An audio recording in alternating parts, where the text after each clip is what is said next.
This is NDTV, and you're watching Classics.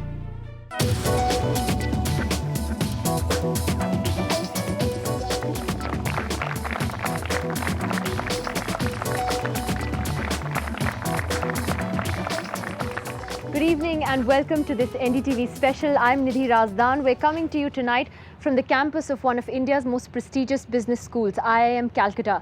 They say that the managers who pass out from the IIMs in India are among the best in the world, and many would say they perhaps best represent what we all know as Brand India.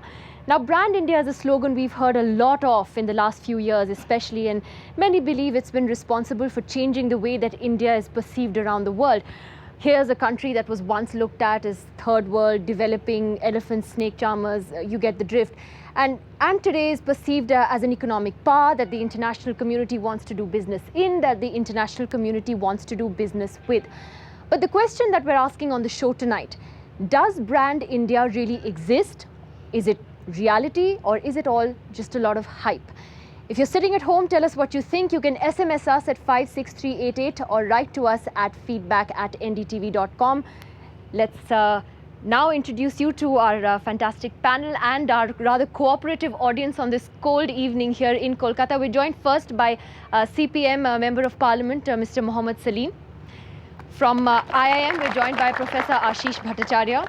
Harsh Neotia, well-known industrialist, is with us, and also Dr. Pradeep Kakkar, management consultant and former head of Lintas.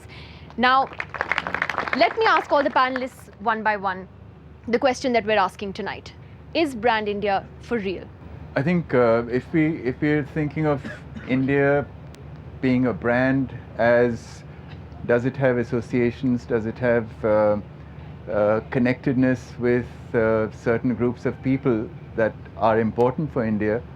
Yes, we could say that. But if you're thinking of India as an overall umbrella brand, as the term might be used, then I would say no, India might be a brand, but it doesn't have a brand manager. But an overall brand called India, no, I think there is less to it than meets the ear. There is insufficient evidence to say that there is a uniform perception and set of associations with India as a country. Absolutely, and that's an important point we're going to talk about later as well. I mean, is it possible to categorize India as one homogeneous brand? But Harsh Neotia, does Brand India really exist? The incredible India that we keep talking about when we go abroad? Yes, in many senses. When I was studying overseas about 15 years ago, often one had to explain to people a little in detail about India, but I think things have changed greatly in the last 10 years particularly. I think I would also like to say that we should not always look at the India brand as an economic brand or as a country which is a great economic power alone. I think we have a lot of catching up to do. But India is a country of old civilization, as a country with deep-rooted culture, spirituality, philosophy, is probably the most well-known brand in the world. Okay, Professor Bhattacharya, your first thoughts. What I think that when we talk about the Brand India, to my mind, yes, we are building the Brand India. I can't say that we have really built Brand India as such. Over the last 10 years, the perception of the world is changing. You look at the kind of the global capital flowing to the country, kind of collaboration Indian companies are entering with the foreign entities, the kind of collaboration they are doing it. It is becoming an IT hub, manufacturing hub. All this shows that people realize that India means quality, India means professionalism. But at the same time, I feel that it is not all-inclusive brand, in the sense that we are all not participating in the brand. It's a brand that perhaps represents a select few, that's what you're saying. Mr. Salim, how do you look at Brand India? Rather, I will agree with Professor Bhattacharya. Brand India always existed, but now it is more visible in the world scenario. But the brand we built over the years is not all inclusive. Maybe it's a top notch. Say, for example, democracy, the success in our country, the composite culture that we have, and throughout the world we can sell this brand.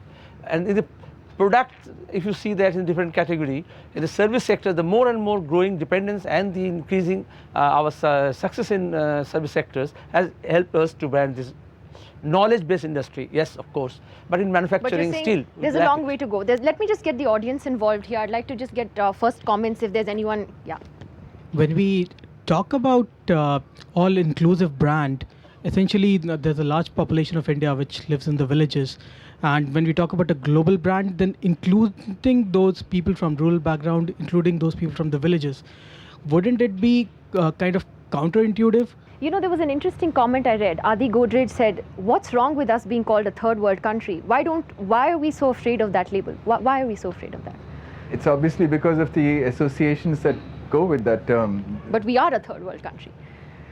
Depends on what India you're looking at. That's one of the enigmas about India, that there are different Indias depending on where you land and where you go and what kind of reason brings you to India. I think clearly, if you look at India as a business entity, there is a change that has happened, as has been mentioned. But if you look at India as a social entity, in the sense of what's happening to the quality of life of people, by and large, there is still a very, very strongly third world India that is reality. Just one figure, I mean, India accounts for 40% of malnutrition among kids in the world.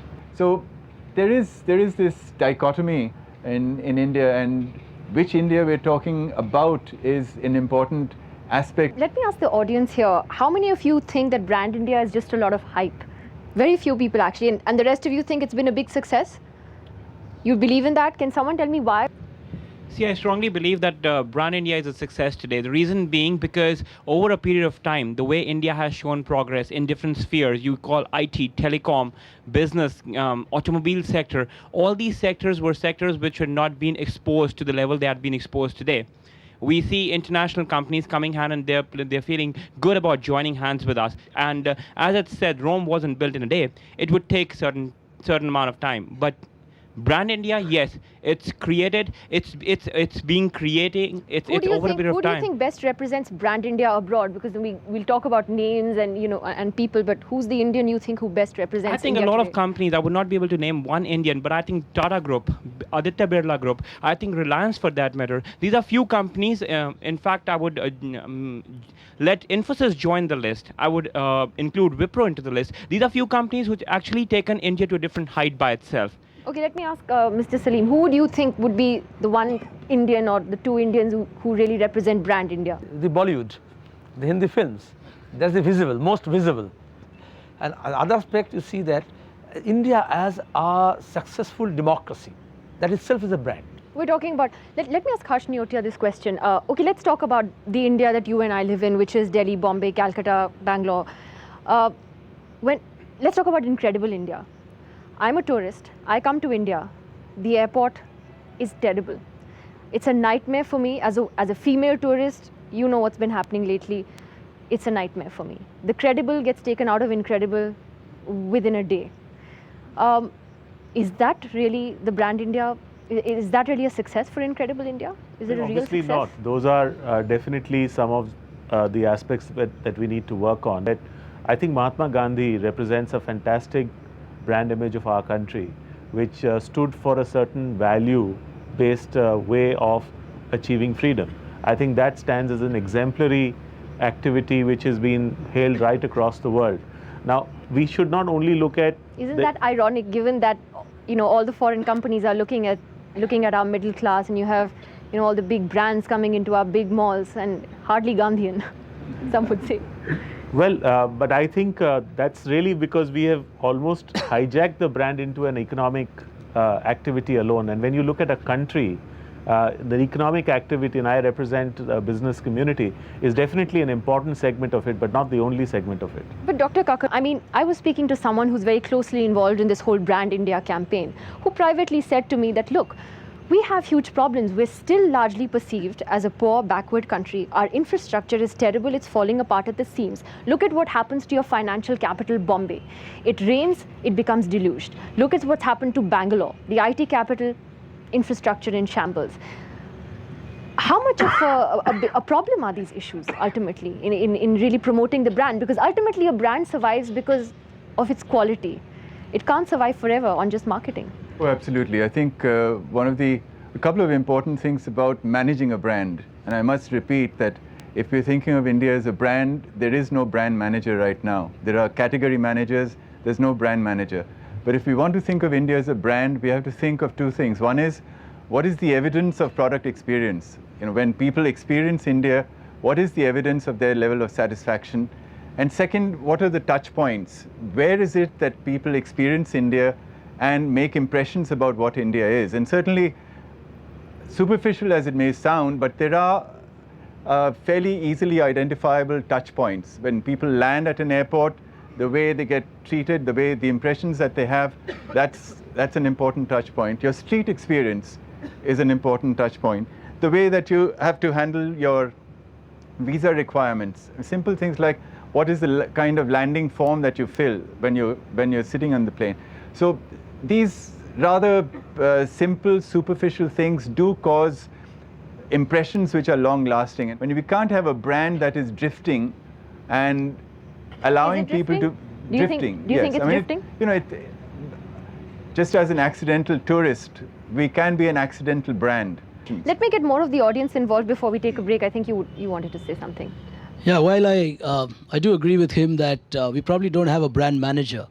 The building of the brand India, in my view, is today not really coming out of perception from outside. It's Indian belief about India. You said who represents brand India. According to me, it's every Indian who today believes India can. It could be in the form of a chorus, it could be in the form of a Jaguar, it could be in the form of even winning a Miss India. But there's a Miss World. But there's this new feeling with every young Indian that India can. Placements outside India. I would like to study outside India. I would like to believe that we probably over-exaggerate sometimes in terms of our airports and so on. It's not as if every other place is fantastic. I believe we're sometimes excessively critical of what goes wrong here than actually focusing on what's good here. A lot of people agreeing with you on that and nodding. I'll just pass the mic, yeah. I have a quick point to make. I won't brush aside the brand India story, but I think there are certain elements of hype within the story, and I'll touch upon a couple. First, a lot of India's perception abroad is based on our market valuations. And what if there's a problem within the stock markets of India? We see a lot of crashes, a lot of our millionaires and billionaires become paupers overnight. Second is we lack a brand manager, yes.